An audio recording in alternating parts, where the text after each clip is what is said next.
Assalamualaikum warahmatullahi wabarakatuh. Saya Safei Ali Ahmad di channel YouTube saya Safei Ahmad. Di sini sesuai dengan judul yang saya buat, yaitu tips ampuh lolos masuk seleksi IPDN tanpa bimbel. Jadi kita yang pertama di sini saya akan menjelaskan. Sebelumnya saya ingatkan, jadi saya di sini akan membagikan pengalaman saya sendiri. Jadi seandainya itu mungkin ada teman-teman lain yang menyangkal hal ini, saya mohon maaf jika cara kita berbeda. Tapi di sini tujuan saya yaitu untuk berbagi pengalaman mengenai tes-tes yang saya jalani saat mengikuti seleksi masuk IPDN. Oke, yang pertama yaitu pada saat lulus SMA, kalau tidak salah itu bulan 5 atau bulan 4 di tahun 2018. Saya tentunya yang perlu kalian lakukan yaitu kalian, walaupun kalian ingin masuk perguruan tinggi kedinasan atau IPDN, pastikan kalian juga tetap mendaftar perguruan tinggi negeri. Syukur-syukur kalau memang kalian mendapatkan jatah SNMPTN atau jalur undangan. Jadi sebelum kalian mengikuti tes seleksi kedinasan, kalian harus menyiapkan satu atau bahkan kalau bagusnya lebih universitas yang memang kalian sudah fix lolos, tinggal kuliah saja atau tinggal daftar ulang saja. Mengapa saya bilang begini? Karena itu untuk antisipasi seandainya di tahun itu kalian belum beruntung untuk lolos masuk IPDN. Jadi jangan sampai kalian putus atau nganggur setahun karena tidak ada cadangan atau tidak ada cadangan saat kalian tidak lolos IPDN ini. Jadi yang saya tekankan pertama kali yaitu kalian tetap harus menyiapkan universitas untuk kalian kuliah seandainya kalian tidak lolos di IPDN. Yang pertama itu pastikan kalian punya satu simpanan universitas tempat kalian kuliah. Yang kedua yaitu kalian harus terus update mengenai info pembukaan pendaftaran mengenai SPCP atau seleksi penerimaan calon pekerja IPDN. Jadi kalian harus terus cek di Google, search di Google mengenai kapan waktu pendaftarannya dan apa-apa saja syarat yang harus disiapkan. Jadi pada saat itu saya memang sudah niat sekali ingin tes IPDN. Jadi hal-hal seperti scanan rapot, scan KTP dan lain sebagainya itu sudah saya siapkan, sehingga begitu pendaftarannya dibuka saya tinggal menginput persyaratan atau data-data itu. Jadi untuk SPCP atau seleksi PDN sendiri itu memiliki 7 tahapan. Yang pertama yaitu pendaftaran secara online, yang kedua yaitu tes administrasi, dicek apakah memenuhi syarat. Yang ketiga yaitu pengumuman tesnya, yang keempat tes PKD kompetensi dasar dan yang katanya tes ini yang paling susah karena basic komputer. Yang kelima yaitu tes kesehatan, yang keenam tes psikologi, dan yang ketujuh jika kalian lulus tes psikologi kalian akan diundang ke kampus pusat untuk menjalani tes pantasir atau penentuan akhir. Jadi yang pertama tadi kalian harus menyiapkan data-data atau persyaratan yang telah ditentukan oleh lembaga institut pemerintahan dalam negeri, dan itu harus lengkap dan jangan sampai ada yang kurang maupun ada yang salah, karena itu bisa fatal. Bahkan bisa seandainya kalian lulus di tahapan paling akhir itu bisa menggugurkan kalian atas dasar tuduhan pemalsuan data atau pemalsuan keterangan. Yang selanjutnya yaitu di sini secara umum saya jelaskan yang tahapan-tahapan tesnya tadi telah saya sebutkan. Yang selanjutnya langsung saja ke poin utamanya yaitu tips ampuh lolos IPDN tanpa bimbel. Yang pertama kalian harus siap untuk menjadi anak rumahan selama waktu yang kalian tentukan. Kalau saya kemarin saya menentukan hamin sebulan tes TKD atau tes komputer, saya memang full tidak keluar rumah, itu fokus belajar di rumah. Jadi kalian tidak harus mengikuti saya. Kalau saya memang saya siapkan waktu hamin sebulan sebelum tes. Mungkin yang kalian memang lebih ingin mendetail lagi, kalian bisa siapkan 2 bulan. Saya sarankan sih jangan di bawah 2-3 minggu ya. Idealnya sih 1 bulan kalian siapkan hamin sebelum tes, memang untuk fokus. Itu tips yang pertama. Yang kedua yaitu kalian setelah waktu fokus kalian untuk menjalani atau belajar itu telah kalian tentukan. Yang kedua yaitu yang perlu kalian lakukan yaitu kalian main sepuas-puasnya. Memang mungkin agak lucu atau agak konyol, tapi ini menurut saya sangat efektif sekali. Jadi misalnya kalian hamin sebulan, misalnya tesnya bulan Agustus, jadi di bulan Juli 1 bulan penuh kalian harus fokus belajar. Berarti di bulan Juni itu kalian sebelum bulan Juli itu, di bulan Juni kalian harus puas-puasin belajar. Yang mau jalan-jalan, yang mau shopping, yang mau nongki-nongki sama teman-teman, mumpung masih libur kelulusan kan lumayan panjang ya, jadi mungkin bosen kan di rumah. Jadi kalian pokoknya puas-puaskan untuk main, mau jalan-jalan kemana serah kalian, mau menjalani hobi kalian, sampai kalian tuh merasa bosan untuk keluar rumah. Nah, dimana jika kalian sudah puas main, kalian kan akan bosan. Nah, begitu timing waktu yang kalian tentukan untuk belajar itu telah datang, di situ kalian bisa belajar dengan efektif atau optimal. Jadi soalnya kalian mau main tuh udah bisa dibilang udah males gitu, udah puas juga, udah kesana sini. Jadi kalian tinggal fokus belajar di sana. Yang selanjutnya yaitu yang berapa nih? Yang selanjutnya intinya kalian harus memahami pola kalian. Jadi pola otak kalian harus pahami. Seandainya mungkin contoh, kalian tuh kalau belajar di siang atau malam itu susah masuk. Sedangkan kalau di waktu subuh atau pagi itu kalian kalau belajar itu cepat sekali pahamnya. Nah, otomatis kalian harus pahami pola itu sehingga kalian konsepnya tidak memaksakan. Jadi pada saat belajar kalian tuh tidak memaksakan. Memang otak kalian sudah pusing, sudah tidak kuat lagi, udah jenuh lihat buku, kalian memaksakan, itu ujung-ujungnya kalian paham enggak, otak kalian hang iya gitu kan. Jadi alangkah baiknya kalian buat jadwal. Kalau saya buat jadwal. Jadi untuk saya sih belajarnya biasanya setelah sholat subuh.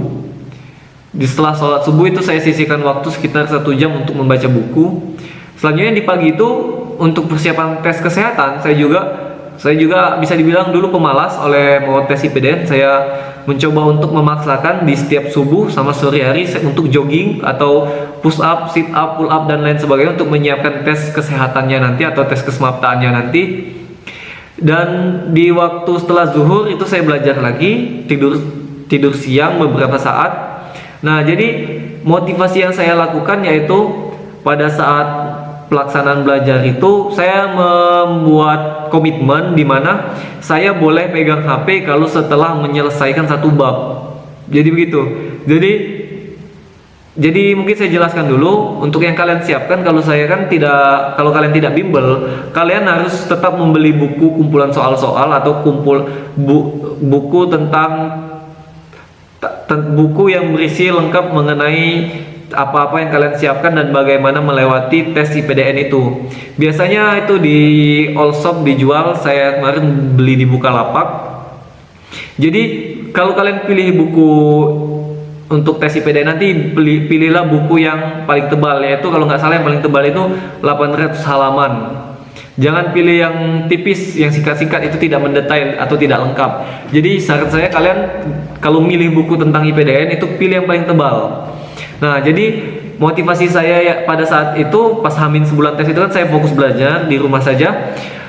Jadi saya boleh buka HP, main IG, main game segala macam, main ML lah, main PUBG. Itu kalau saya sudah menyelesaikan 1 bab dari buku yang saya beli itu. Jadi di situ kita terpacu. Kalau kita mau main HP berarti kita harus paham 1 bab ini. Dan yang selanjutnya yaitu tips yang selanjutnya, saat kalian belajar suatu bab, misalnya kalian belajar di bab tes wawasan kebangsaan atau TWK. Nah, itu pada saat kalian belajar, kalian harus langsung pada saat setelah membaca itu juga langsung menjawab soal. Jadi itu tujuannya apa? Supaya kalian tuh sudah sangat familiar sekali dengan soal-soal nanti pada saat tesnya. Biasanya memang sih pada saat belajar di rumah itu tidak sepanik atau tertekan pada saat tesnya nanti. karena nanti kita pada saat tes TKD atau SKD itu terdapat 100 soal dan waktu menjawabnya itu intinya satu soal itu tidak sampai 1 menit. Jadi betapa paniknya kita berpacu dengan waktu untuk menjawab soal-soal itu. Dan tips yang selanjutnya yaitu pada saat kalian telah terbiasa dengan soal-soal itu, seperti yang saya sebutkan sebelumnya, yaitu baca jawab soal, yaitu tujuannya untuk supaya kalian familiar sama soal. Jadi begitu kalian nanti ketemu soal yang bahkan sama dengan soal yang muncul nanti pada saat tes, itu kalian dapat dengan cepat mengerjakannya. Biasanya kayak saya kemarin kan, buku yang saya beli itu memang alhamdulillah lengkap, sehingga ketika saya tes itu soalnya memang sama, cuman beda nilainya doang, jadi tinggal diubah, tapi caranya tuh kita sudah paham. Jadi kita dapat menghemat waktu dalam hal menjawab soal itu. Dan yang selanjutnya yaitu pada saat kalian tes TKD atau di depan komputer itu jangan panik dan jangan lupa berdoa, tentunya minta restu orang tua sebelum melaksanakan tes. Yang selanjutnya yang paling sangat vital di tahun 2020 ini kemarin, yaitu kasus yang paling konyol, menurut saya paling konyol dan paling banyak juga terjadi, yaitu lupa membawa KTP atau identitas diri atau kartu tanda pengenal peserta tes. Dimana pada saat dia datang biasanya ke BKD provinsi untuk melaksanakan tes TKD, mereka lupa membawa KTP, dan KTP ini hal yang sangat vital. Kenapa? Kita akan dicek KTP-nya untuk mengantisipasi adanya joki tes. Jadi untuk mengantisipasi terjadinya kecurangan berupa joki tes, itu KTP kita akan dicocokkan dengan wajah kita. Dan seandainya kalian tidak membawa itu, kalian auto didis. Kalian bayangkan kalian sudah menyiapkan mati-matian belajar selama berbulan-bulan, atau bahkan kalian sudah bimbel, sudah habis banyak uang, dan pada saat hari H tesnya kalian didis karena tidak membawa persyaratan dengan lengkap. Jadi jangan sampai hal ini terjadi.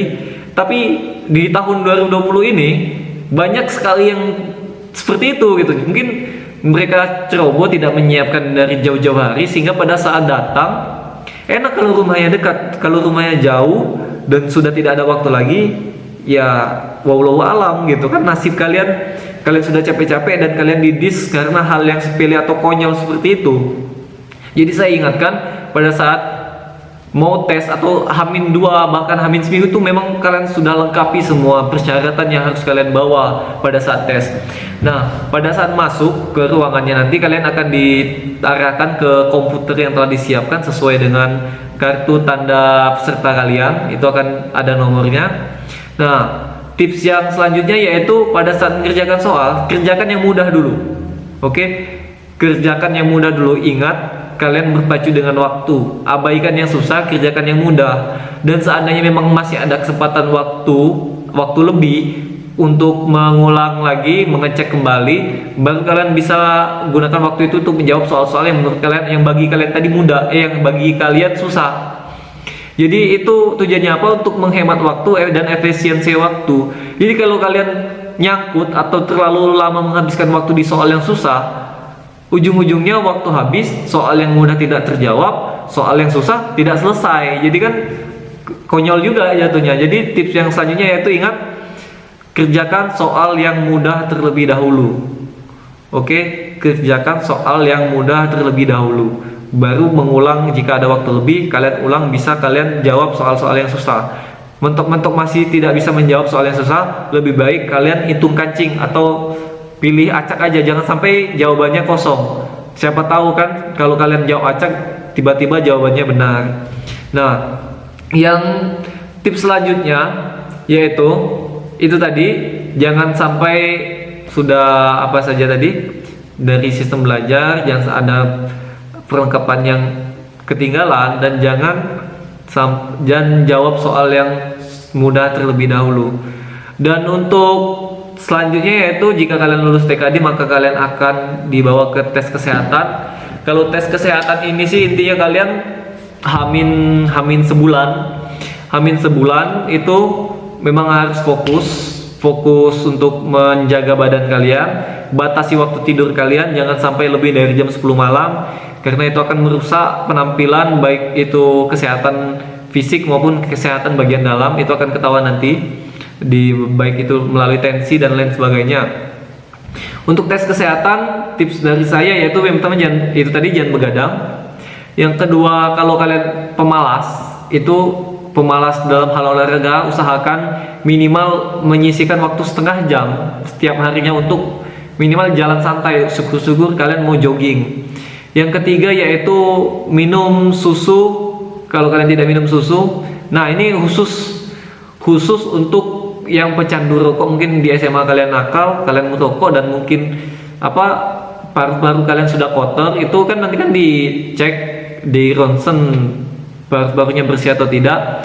Untuk mengantisipasi atau mengatasi tes itu, kalian setiap H-2 bulan sebelum tes kesehatan itu harus rutin minum susu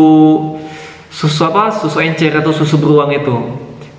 Kalau bisa sehari 2 kali, sebelum tidur dan saat bangun tidur. Itu bagus sekali untuk membersihkan paru-paru kalian. Yang selanjutnya yaitu tes ini, jika gigi kalian berlubang jangan lupa ditambal.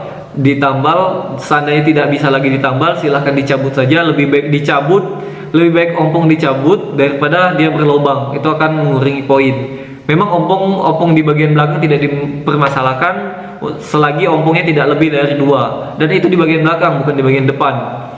Dan seandainya dia berlubang, usahakan untuk tetap ditambal terlebih dahulu. Yang selanjutnya mata, pastikan mata kalian tidak minus. Untuk dispen toleransinya diberikan maksimal -1. Jadi mau kalian hafalin kayak mana aja tetap ketahuan jika kalian minus. Tahu saya selagi minusnya tidak lebih dari 0,75 itu masih bisa sembuh dengan banyak konsumsi vitamin A maupun sayuran seperti wortel, tomat dan lain sebagainya. Dan untuk yang kakinya O seperti kaki saya O, itu kalau bisa H-3 bulan kalian tuh ya tidak harus tes IPDN, mungkin kalian mau tes polisi dan lain sebagainya. Itu H-3 bulan itu kalian setiap mau tidur kaki kalian ikat. Jadi diikat supaya dia nanti posturnya akan sedikit lebih baik. Kalau untuk tes IPDN sendiri di kesehatan itu kalau tidak salah kaki O tuh maksimal 5 cm masih ditoleransi. Kalau udah over O saya kurang tahu juga, yang jelas keterangan dokternya itu maksimal 5 cm. Dan yang selanjutnya mungkin itu yang biasa-biasa menjadi kendala ya. Dan selanjutnya yaitu tes psikologi. Untuk tes psikologi sama seperti tes TKD. Bedanya kalau tes TKD itu kalian hanya mengingat, menghafal soal, memahami soal. Kalau tes TKD ini kalian perlu latihan. Kenapa saya bilang seperti itu? Karena di tes TKD itu ada tes di bagian menggambarnya. Kalian harus berlatih seperti apa gambar yang baik dan benar, seperti gambar pohon dan lain sebagainya.